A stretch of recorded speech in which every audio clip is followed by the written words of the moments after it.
The government says that inflation is at 2.4%, and that is the lowest increase that we have seen since 2021. That is generally a good thing if you believe the number. Is this data something that we can truly trust? I'm someone who has degrees in economics. It's something I had to study to graduate. Is this right? Is it something we can trust, or is this just manipulated stuff to keep the market going? I've got some uncomfortable truths that we have to walk out and explain. Let's go ahead and break it down. I must tell you some stuff that you are not going to be happy with, but I'm the type of person that's gonna tell you the truth whether you like it or not. All right. The truth is, there are parties involved here that benefit from you not reading the entire article, right? When it comes to a news article, you get the little headline. They're not banking on you reading until paragraph 5, okay? And you not understanding how the number 2.4% is truly calculated. What I am going to do, and I'm going to tell you right now, okay? I'm going to tell you right now, they are counting on you not sitting talking with an expert and listening to an 8 or 10 minute video on how this stuff works. The reason why is because it is easier to say, hey, inflation is low, and you go and fight with somebody on the internet and say what you gotta say and be happy about that. That is what they would prefer on whatever side of the aisle. Because if I'm in charge and I say that the number is this and I fire whoever I like and don't like, it just works better for me that way. Except that when you understand the information and you know what is actually going on, you can invest better, you understand what is happening, and you know what moves to make, and you know how to do so with clarity. That is more beneficial. But again, not everybody is interested in real information, but you do what you want to do. All right. So first, what is a 2.4% and is it actually real? It's a little bit more complex. Here's the thing. The 2.4% number has an asterisk, and it is because of what I told you guys a few months ago. I told you that the government shutdown was the most dangerous shutdown that we have had because we were not collecting data from the Bureau of Labor Statistics. Ta-da! Look at the screen. What have economists said? One of the reasons why the number was low was because they did not collect data in October. When you calculate an average, you got a zero there that throws off your math.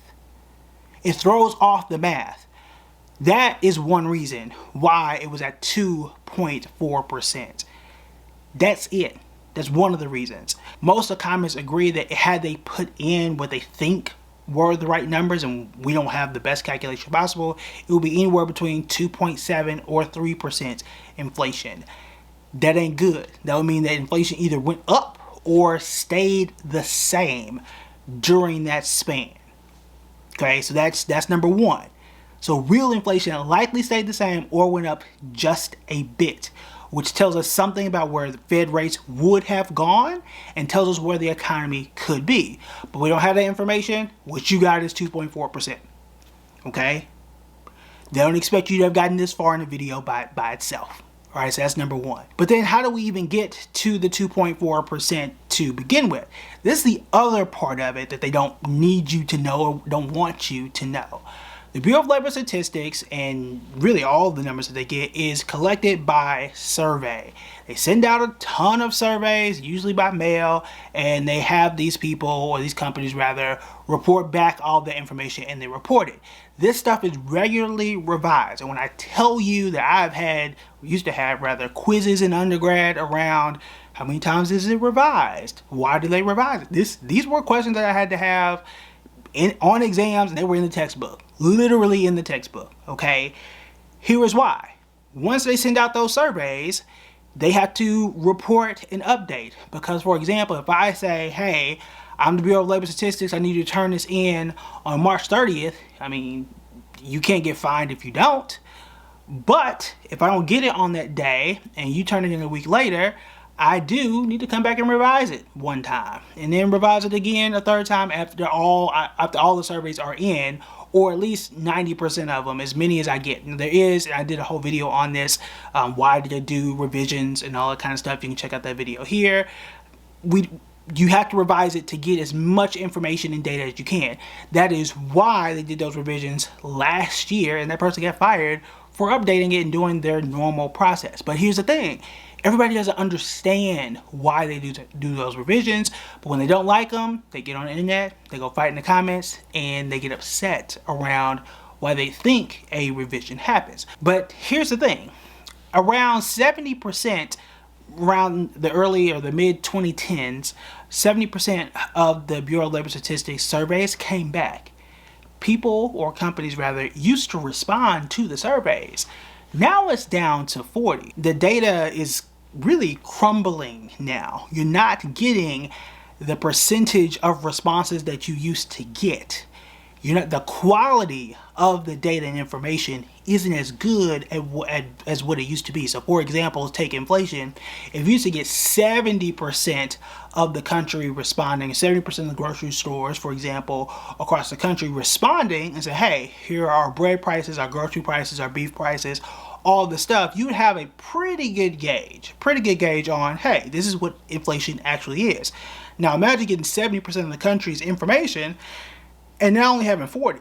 That's different. That's very much different. And that gives you a much smaller picture of what it was and what it is today. That is a problem. The quality of the product, the quality of the information that you have is much different. And that is important because, again, the information that you have, the information that we all have, informs how we invest. Because if you don't know where inflation is going, you might not know exactly what to invest in. Because inflation is high, what does that tell us about where the dollar is going? That tells us about, hey, we might want to invest even more in gold or not. But if someone were to tell you, hey, inflation is going down, inflation is under 2%, that tells you that the dollar is fine, that tells you that the stock market is going to be fine, and that, hey, we don't need to invest as much in gold. Except that inflation might actually be higher than what you think it is. But hey, you would have known that because you didn't read all the way into the article and you didn't understand that, wait a minute, they actually didn't have all the data back in October, so it's actually much worse. You could also say, well, what about other metrics and statistics? Consumer spending, that's pretty solid, right? That is a better metric of where the economy is going. GDP, gross domestic product, is quite solid. Yeah, we've talked about consumer spending. The top 10% of consumers make up 50% of the spending. That ain't all that great.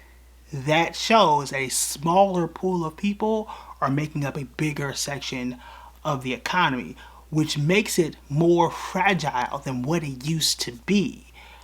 That's not the best picture of the overall health of where we are as a country and as an economy.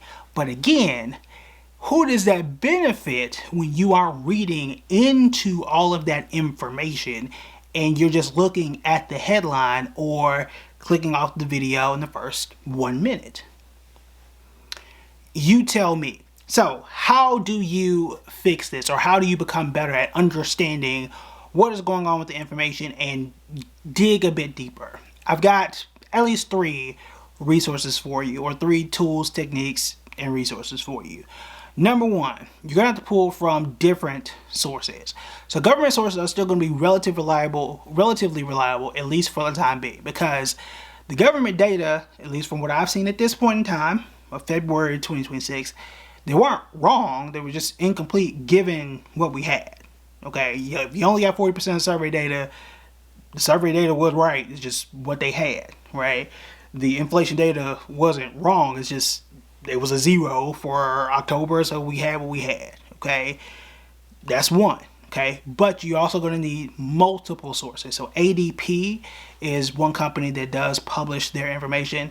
The thing is, you need to compare that information if you really want to get into the weeds. That's kind of my job, right?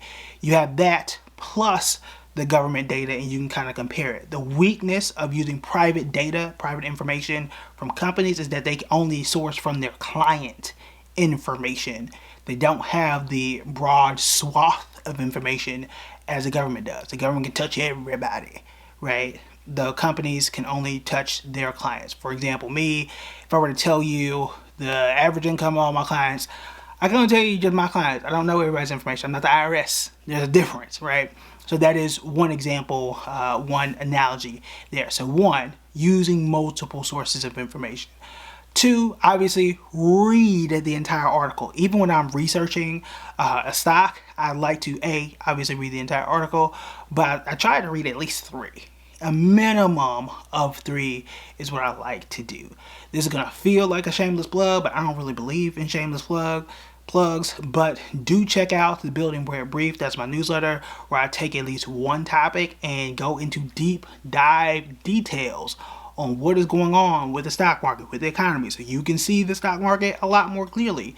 The reason why it is bi-weekly is so that I can take the time to go and call experts, to go and read as many articles for 2 weeks on that topic so that we can all understand something a lot better, as opposed to, hey, I just read the headline, this is what we're going to talk about today.